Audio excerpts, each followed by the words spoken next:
नमस्कार दोस्तों, मैं सुमित मिश्रा स्वागत करता हूं एक बार फिर से आप सभी का एमजेटी एजुकेशन में। साथियों, आरबीआई के पूर्व गवर्नर रहे रघुराम राजन जी ने भारत सरकार को एक चेतावनी दी है, जारी किया है और उन्होंने सतर्क किया है एक प्रकार से कि अब जगने का टाइम आ गया है। It's a wake up call.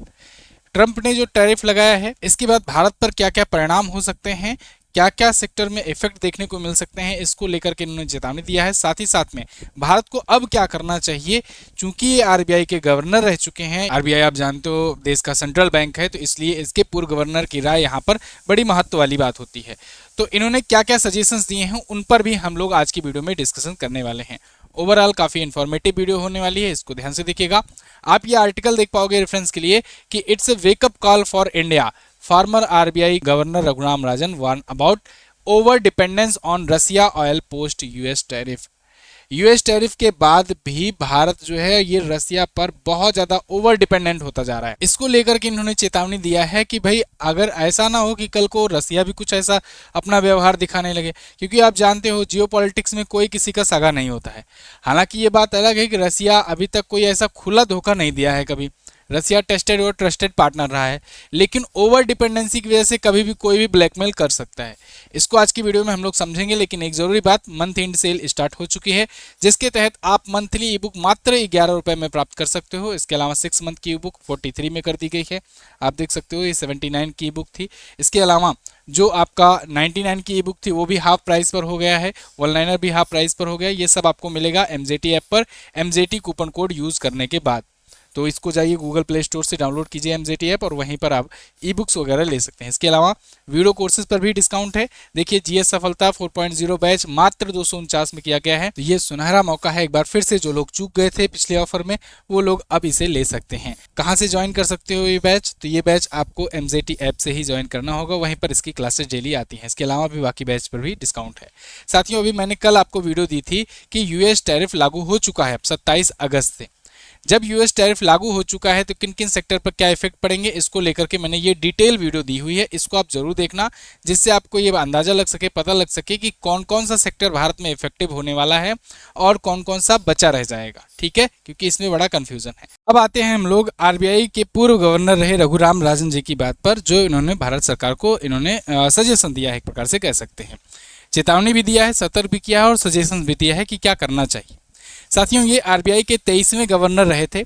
RBI के 23वें गवर्नर थे। इनके बाद उर्जित आर पटेल आए 24वें, और 25वें थे शक्तिकांत दास, और 26वें अभी संजय मल्होत्रा बने हैं आरबीआई के गवर्नर, वर्तमान में वही हैं। इन्होंने ये कहा अभी एक इंटरव्यू में इंडिया टुडे के साथ बातचीत करते हुए, इन्होंने कहा कि भारत जो है कच्चा तेल खरीद रहा था रसिया से ज़्यादा मात्रा में, पिछले दिनों में बढ़ा दिया था। अभी कितना बढ़ाया था मैं आपको दिखाऊंगा। इस वजह से यूएस ने टैरिफ लगाया। हालांकि वो और बात है कि यूएस एक्चुअल में एग्रीकल्चर सेक्टर में घुसना चाहता है, इसके लिए उसने टैरिफ लगाया हुआ है और हवाला दे रहा है कि भाई रसिया से तेल खरीदने की वजह से लगा रहे हैं। लेकिन बात जो भी हो, भारत पर 50% टैरिफ लगा है। इससे नुकसान किसका हो रहा है? नुकसान हो रहा है जो निर्यातक हैं, जो एक्सपोर्टर्स हैं इंडिया के, जो अमेरिका में अपना माल बेचते हैं, उनका नुकसान हो रहा है। लेकिन फायदा किसका हो रहा है? फायदा हो रहा है इंडियन रिफाइनरी कंपनियों का।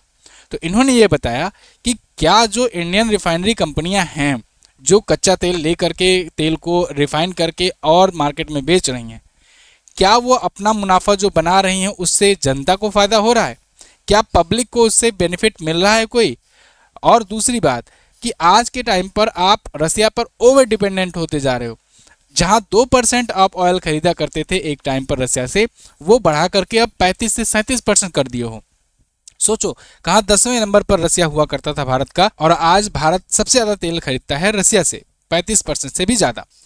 तो इसकी वजह से टैरिफ लगा। अब आप देखते हो दो सेगमेंट में टैरिफ लगाया गया था। एक तो इन्होंने लगाया था कि 7 अगस्त से लागू होगा 25% वाला, और उसके बाद 6 अगस्त को, इससे एक दिन पहले जब लागू होना था 25%, उससे एक दिन पहले अनाउंस कर दिया कि 27 अगस्त से 25% और एक्स्ट्रा पेनाल्टी टाइप का टैरिफ लगाएंगे। कुल 50% टैरिफ आज के टाइम पर अमेरिका भारतीय सामानों पर लगा रहा है, जो भारत के सामान वहां पर बिकने जा रहे हैं। इनकी सरकार से शिकायत यह है कि जो रिफाइनरी कंपनियां आज के टाइम पर खूब तगड़ा मुनाफा बना रही हैं, उसका बेनिफिट जनता को नहीं मिल रहा है, जो कि मिलना चाहिए। अब आपने देखा भी होगा कि देखो जब रसिया यूक्रेन वार शुरू हुआ था तो ये हुआ था कि भाई तेल के दाम और बढ़ेंगे, तो थोड़ा बहुत बढ़ गया था तेल का दाम। फिर जब ये हुआ कि नहीं, अपने पर इफेक्ट नहीं पड़ेगा इंडिया पर, क्योंकि इंडिया जो है वो रसिया से ऑयल खरीद रहा है और हैवी डिस्काउंट पर खरीद रहा है। तो ये होना चाहिए ना कि जब हैवी डिस्काउंट पर खरीद रहे हैं तो तेल का दाम सस्ता होना चाहिए आम जनता के लिए, लेकिन वो हुआ नहीं। आप देखो 95 से लेकर के 100 के बीच में ही, आसपास में ही रहता है पेट्रोल का दाम इंडिया में। अलग अलग राज्यों में अलग अलग प्राइस रहते हैं। तो इससे तो बेनिफिट तो मिला नहीं इंडिया के पब्लिक को, और इंडिया अलग से रसिया पर ज़्यादा डिपेंडेंट होता चला गया। आज के टाइम पर देखोगे तो इंडिया जो है रसिया से 18 लाख बैरल प्रतिदिन तेल खरीद रहा है, जो कि 2021 में मात्र 50,000 बैरल खरीदता था। 50,000 कहाँ पर, कहाँ 18 लाख बैरल। और इसी वजह से रसिया आज के टाइम पर 2% से बढ़कर के 35% से ज़्यादा का ऑयल खरीद रहा है रसिया से। हिस्सेदारी है भारत में। अब अकेले 1/3 से ज़्यादा हिस्सेदारी होने की वजह से ये कह रहे हैं कि आगे रसिया भी कुछ भी कर सकता है, अपने ओवर डिपेंडेंसी का फ़ायदा उठा सकता है, जैसे अमेरिका उठा रहा है। अमेरिका के बारे में मैंने आपको बताया था ना कि भारत का जो सामान बिकता है दुनिया भर में, उसमें 18% यानी कि लगभग 7.35 लाख करोड़ भारत अमेरिका में अपना सामान बेच रहा होता है। और जब ये 50% टैरिफ लगा है, निश्चित तौर से इससे जो भारत की एक्सपोर्टिंग कंपनीज हैं उनको तगड़ा झटका लगा है, और इसका इफेक्ट शेयर मार्केट को भी देखने को मिल रहा है पिछले दिनों से, और बाकी के जो सेक्टर हैं उनको भी देखने को मिल रहा है। आगे आने वाले दिनों में रोजगार अवसर को भी, मतलब समझ लो बहुत ज़्यादा छटाई भी होने वाली है कंपनियों में, तो उससे बेरोजगारी भी बढ़ने वाली है जो इन इंडस्ट्रीज़ में वर्कर्स वगैरह काम करते थे, तो इसको भी देखने को मिलेगा। तो इसके लिए इन्होंने ये कहा है कि भाई अब इंडिया को ना अपने मार्केट को डाइवर्सिफाई करना चाहिए और इस पर जोर देना चाहिए। हालांकि भारत सरकार कर रही है ऐसा।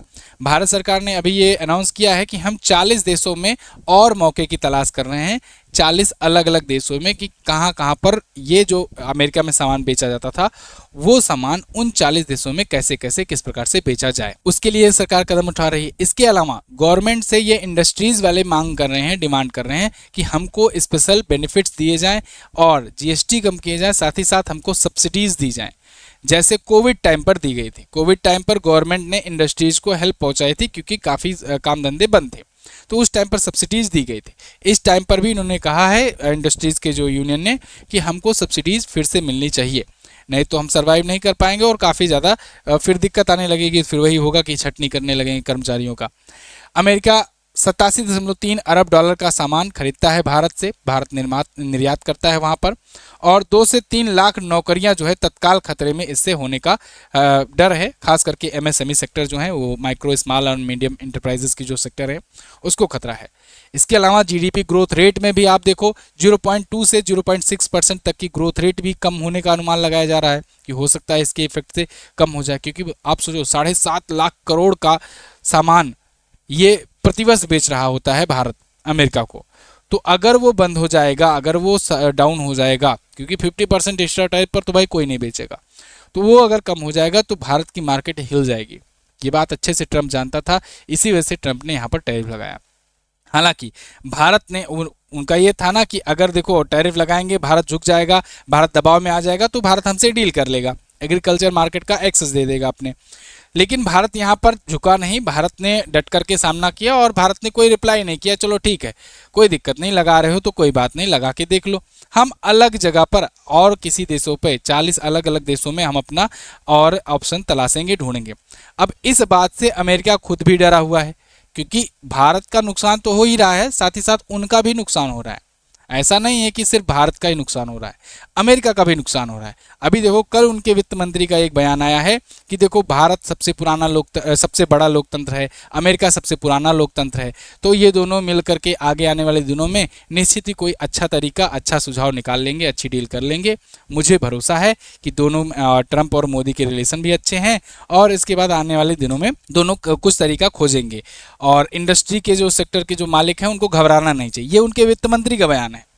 अब धीरे धीरे वो लाइन पर आ रहे हैं, धीरे धीरे मतलब कि वो ऐसे सॉफ्ट टाइप की बातें कर रहे हैं। अब तक ट्रंप वगैरह बोल रहे थे कि हम तो बोल दिए थे मोदी से कि ऐसा सैंक्शन लगाएंगे कि सर चकरा जाएगा, दिमाग घूम जाएगा, इतने सैंक्शन लगा देंगे वगैरह वगैरह की बहुत बड़े बड़े की बातें कर रहे थे कि हमने सीज फायर कराया वगैरह वगैरह। लेकिन अब जो है धीरे धीरे ठंडे पड़ रहे हैं, और जब अगर भारत और बाकी मार्केट में देखने लगेगा, यूएस की तरफ झांकेगा भी नहीं, उस टाइम पर तगड़ा झटका लगेगा अमेरिका को। और जब झटका लगेगा तब फिर देखो इनके टर्म के शुल्क बदलते नजर आएंगे। अगर हम लोग फ्री ट्रेड एग्रीमेंट की बात करें तो हम लोग आज के टाइम पर आइसलैंड, लिंक्टेनस्टीन, नॉर्वे, स्विट्जरलैंड के साथ डील कर चुके हैं जो 1 अक्टूबर से लागू हो जाएगा। ब्रिटेन के साथ एफटीए साइन कर चुके हैं फ्री ट्रेड एग्रीमेंट जो कि अप्रैल 2026 यानी नए फाइनेंशियल ईयर से लागू होगा। इसके अलावा Oman, Chile, Peru, Australia, New Zealand, EU यानी यूरोपियन यूनियन और मालदीव इनके साथ बातचीत जारी है। आने वाले दिनों में इनमें से कुछ देशों के बीच में भी फ्री ट्रेड एग्रीमेंट हो जाएगा। फ्री ट्रेड एग्रीमेंट ये कि कोई ट्रेड टैरिफ नहीं लगेगा और या फिर ना के बराबर लगेगा, 99% प्रोडक्ट पर नहीं लगेगा, 1-2% प्रोडक्ट पर लगेगा और आसानी से ज़्यादा मात्रा में व्यापार हो सकेगा। इसके अलावा भी लॉन्ग टर्म में भी भारत और भी देशों में अपना व्यापार बढ़ाने की सोच रहा है। फिलहाल इस पर आपकी क्या राय है आप लोग कमेंट करके ज़रूर बताइएगा। इसके अलावा एंड में जाते जाते मैं एक बार फिर से रिमाइंड करा दूं आपको, मंथ एंड सेल स्टार्ट हो चुकी है। इसके तहत मात्र 2 दिनों के लिए आपको मौका है, जो भी कोई ई बुक चूक गए हो, नहीं ले पाए हो, उसको ले डालो। कोई भी, चाहे मंथली हो, चाहे वन लाइनर हो, चाहे रेलवे साइंस की स्पेशल हो, चाहे स्टैटिक जीके स्पेशल हो, राफेल की, चाहे 6 मंथ की करंट अफेयर, ये सब आप ले सकते हो हैवी डिस्काउंट पर। MZT कूपन कोड आपको यूज़ करना है, MZT ऐप पर ही आपको ये मिलेगा। इसके अलावा भी हमारे जो GS के बैचेज हैं या रेलवे के बैचेज हैं ये भी आप ले सकते हो, UPPE के, ग्रुप डी के, इन सब के बैचेज भी हैवी डिस्काउंट प्राइस पर ले सकते हो। Thank you so much. सबका लिंक डिस्क्रिप्शन में दिया गया है, डिस्क्रिप्शन और पेंट कमेंट चेक कीजिए। मिलते हैं अगली वीडियो में, तब तक के लिए नमस्कार, जय हिंद, वंदे मातरम।